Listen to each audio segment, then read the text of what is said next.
What's good, creatures of the night? It's your girl Tati. Let's talk Collision. This Collision episode, man.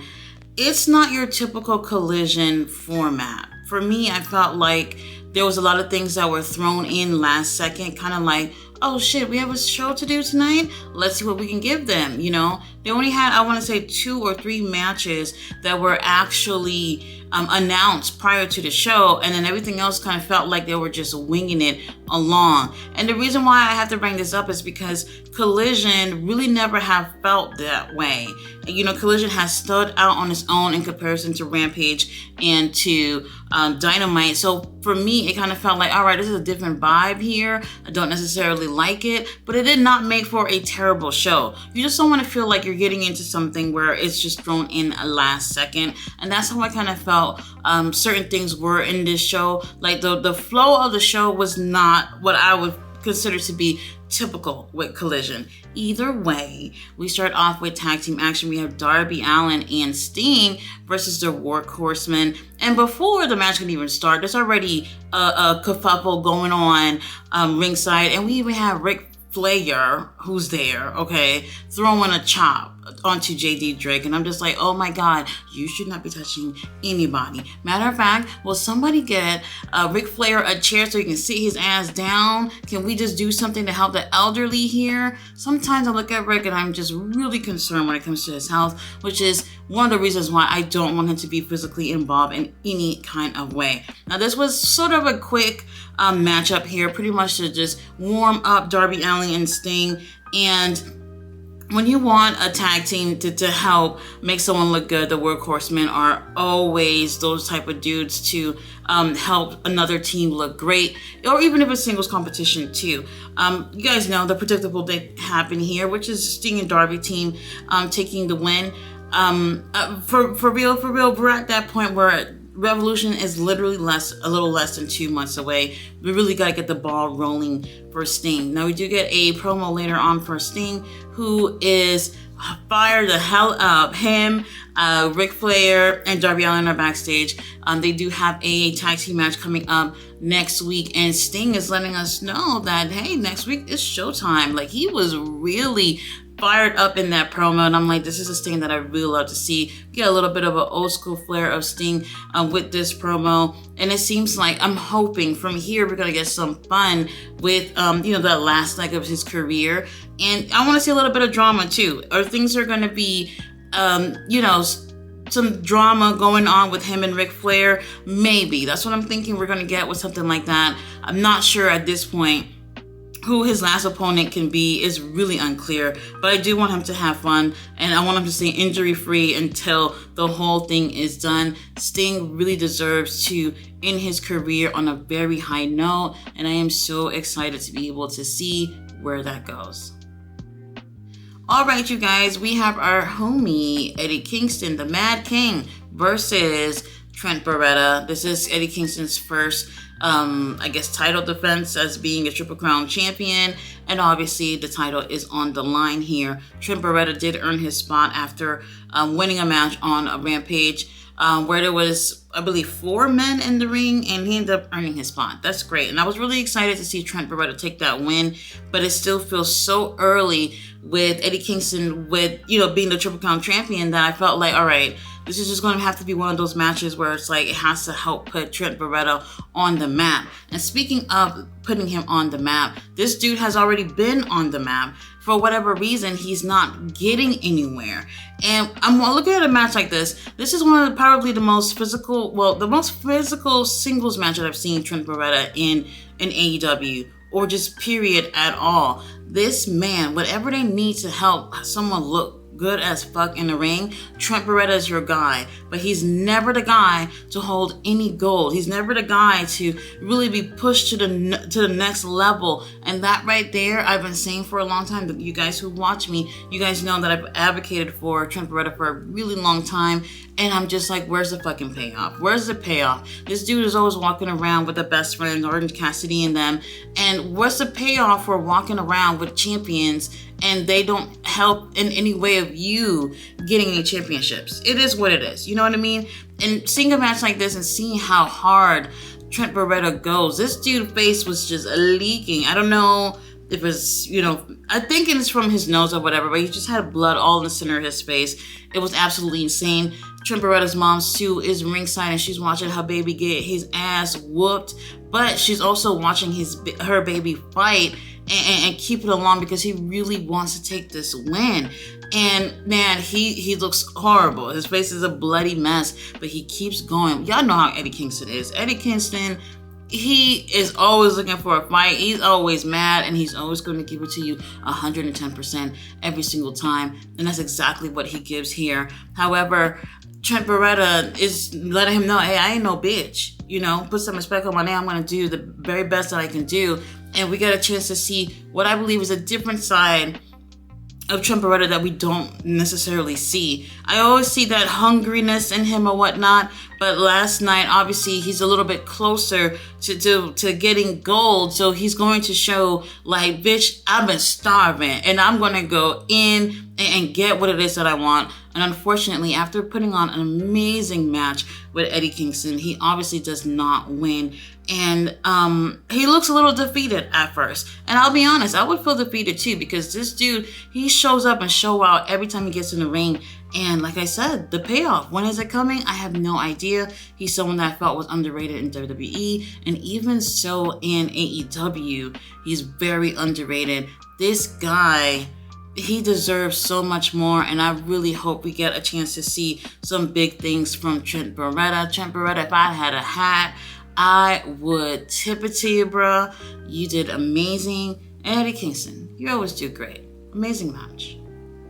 Up next, we have tag team action. We have Brian Keith and Commander versus the Undisputed Kingdom.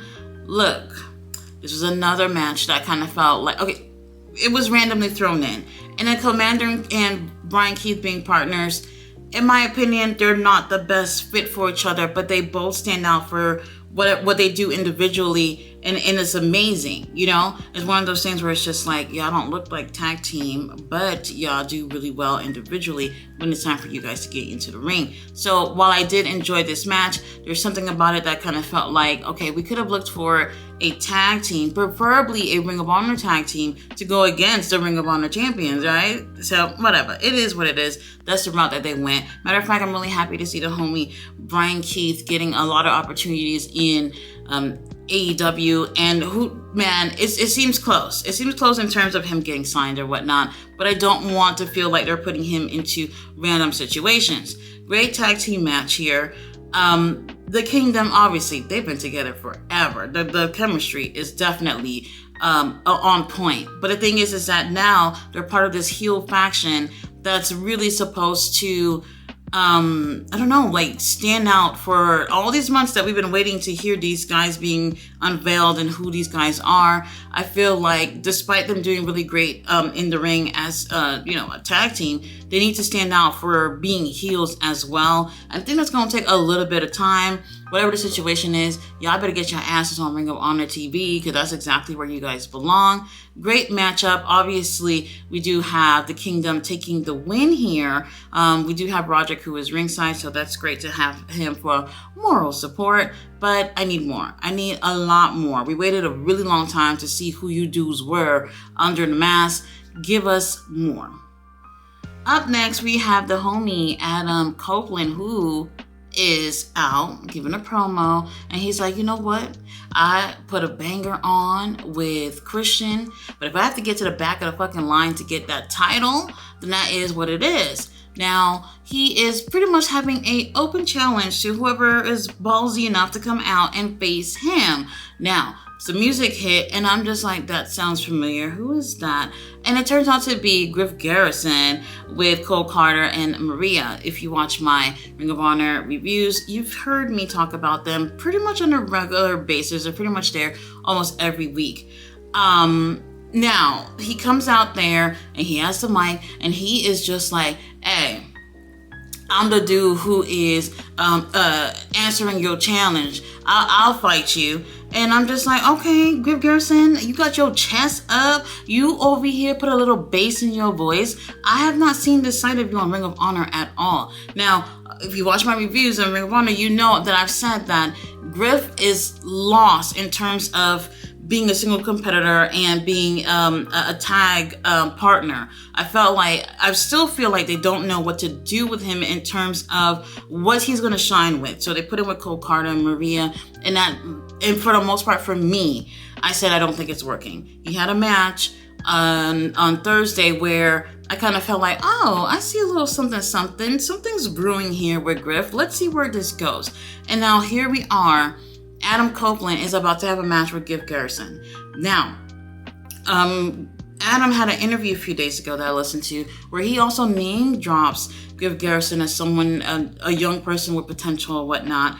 And to see him actually get in the ring with this young dude and have a match with him, not even a squash match, you guys. He gives him a good, I want to say about 8 minutes or so or whatever in the ring with Griff Garrison. He really did not have to do that. And this is where you look at someone like Adam Copeland and say, you are a veteran. You don't even have to give these guys a chance. However, you're putting this young man in the match because you feel like you see something in him and you're giving him an opportunity to show people what it is that he has. He's not perfect in the ring. There are things that he needs to definitely brush up on, absolutely. But this right here could absolutely open the door for someone like Griff Garrison to do bigger and better things. And that right there just made me feel like, yo, Adam, this is perfect. Like, that made me feel so great about Adam Copeland being in AEW. I don't think he's going to be one of those type of veterans that are just rolling around with the young people and not necessarily helping them move up on the card like Chris Jericho. But it's just one of those recurring themes where you see these veterans who they say that they're for the younger generation and then they really aren't. And Adam Copeland gives this guy an opportunity to be in the ring with him. And it actually was pretty decent. And like I said, Griff, he needs some work or whatever, but he also needed someone to say, bitch, get your ass up. We're going in the ring. And that right there, I absolutely appreciate. Obviously, we do have Cole Carter, who is getting involved into this match, trying to help Griff Garrison take the win. You guys already know, Adam Copeland takes a win here. After the match, he does get attacked by Cole Carter. And obviously, Adam Copeland's like, I don't have time for this. Hits him with a spear, and he's off his merry way to the back. And one thing I love about Adam is every time he's on his way to the back, he is hugging up on the kids and shaking hands with the children. I absolutely love that. Even when he lost at World's End, he was doing that too. This guy is really at the last points of his career and he's doing the damn thing, and I absolutely enjoy what I see. This is what veterans are supposed to do for young talent. Loved it. Up next, we have Sky Blue and Kiera Hogan. What are we doing with Sky Blue? What are we doing with Kiera? Kiera is going to be in the Ring of Honor TV title tournament. This is for the ladies. And I really want her to go into that strong. And she's been taking a few L's, and I'm not liking that. I don't know. I don't like that. Sky Blue is another issue here. These girls go in the ring, they have a decent match, and I feel like nobody's really paying attention to the match for what it really is. You guys know the distractions of, the cake's all out or whatever. These ladies here, I feel like they're putting out what they can, and the booking is very inconsistent with these girls. Sky Blue, who is maybe in House of Black, I have no clue.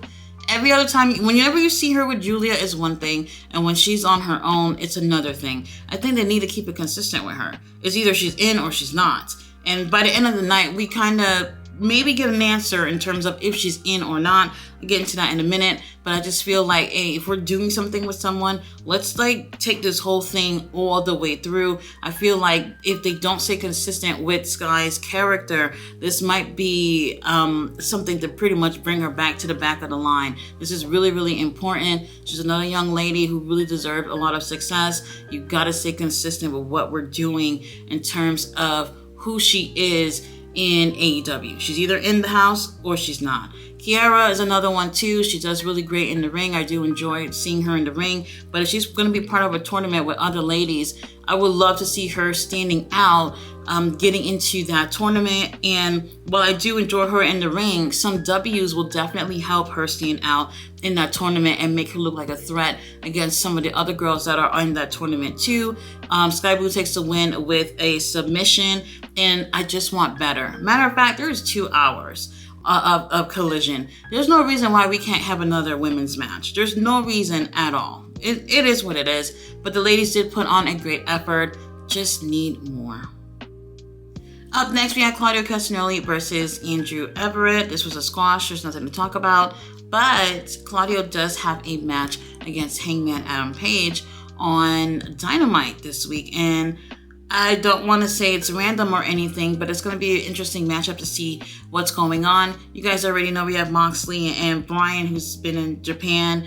Wheeler Yuta's doing his thing with the Pure title. And then we have Claudia, who just seems to be stuck in America and not having anything really to do. So, hey, let's put him in the ring with Andrew Everett, which I feel like we've seen that on Ring of Honor before. I'm almost 100% sure about that. But this was a squash and not needed. I would have actually given this opportunity for the girls to come and do something. I don't know, something else. Before we go into the main event, we do have Big Bill and Ricky Starks. We have Ricky, who's going to be going against Sammy Guevara for the first time in singles competition on Dynamite. So that's going to be an interesting matchup, and I hope he does win that match. But then they also do issue for Battle of the Belts, which is going to be on, is that Friday or Saturday? I think it's Saturday. For them, the tag champions, to go against Chris Jericho and Sammy Guevara in a street fight, obviously for the titles. And I am just like, oh, you know what? That makes things a lot more fun. As long as the titles don't change hands, I'm good with it. Now, let's talk about the main event. We have FTR versus House of Black. And real talk, this match made me feel like I am watching one of the earlier episodes of Collision. They absolutely tore the fucking house down. Now, when it became New Year's, people were saying, can you believe it? Malachi Black did not have no singles matches in AEW for 2023. Actually, I thought about it. I was like, damn, that kind of sounds crazy. But then a lot of people started throwing hate towards Malachi Black about it. And I'm just like, is this really a thing for y'all to be doing? Like, I don't know. People, the fans, they think they know it all. They think they have a voice about every single thing. If he was not in singles competition, don't call Malachi Black about it. Call Tony Khan about it. Now, ringside, we do have Dax's family. They are watching, and they are in agony watching him getting his ass handed to him by the House of Black. The House of Black looks phenomenal. Like, the best physical shape that I've seen both of these guys in since forever. You know, they look great. They are in the ring and they are doing their thing. And I'm just watching this and I'm like, at this point, I'm like, we don't see them enough. We really don't see them enough, whether it's as individuals or if it, them being trios or a tag or whatever situation is. I don't think we see them enough for what they're doing in the ring with FTR. FTR, y'all know, I always talk shit about Dax and his promo skills that are just needing a lot of work. But when they get in that ring, their business, their money, they do their thing every single time. And that's how I felt. I felt real great watching these guys do their thing. And I am just like, we need more House of Black. We absolutely do. Now, there's a lot of times where it just felt like it can go either way. But we do have FTR taking the win here after Daniel Garcia comes and take care of Brody King, who is going to get involved into this match. And obviously, Daniel Garcia seemed a little bit weird in the situation to get in with FTR, but he helps them out. And ultimately, FTR ends up taking the win here. However, House of Black is not happy about it. They attack FTR and Daniel Garcia. And we even have our lady, our girl, Julia Hart, ringing the bell 10 times for these bitches because they're pretty much dead, okay? So this was an amazing matchup, and I really did enjoy the feel of, okay, this feels like exactly what Collision usually feels like. House of Black, I have to say this. These guys are amazing individually. They're amazing as a group, and they should get the BCC treatment. Absolutely. And matter of fact, I think that's something that they should do with factions more often, where it's like, hey, we do really great as a group, but individually we could do bad on our own too. And that's what House of Black is. You look at these guys and you're just like, any one of them could be holding singles gold. Two of them could be holding tag gold, and then all three of them could be holding trios gold. And for me, I kind of feel like there's enough titles in AEW, but then I also feel like maybe there isn't enough titles in AEW, because it feels like a lot of people aren't getting opportunities that they should be getting. I just don't know. I really hope the booking does get better with AEW, and we really need to see some of these guys be pushed out there to do what it is that they do to their fullest potential. House of Black looked absolutely menacing and beautiful. There has to be more with these guys. And FTR, every time they get in the ring, you guys know they handle business.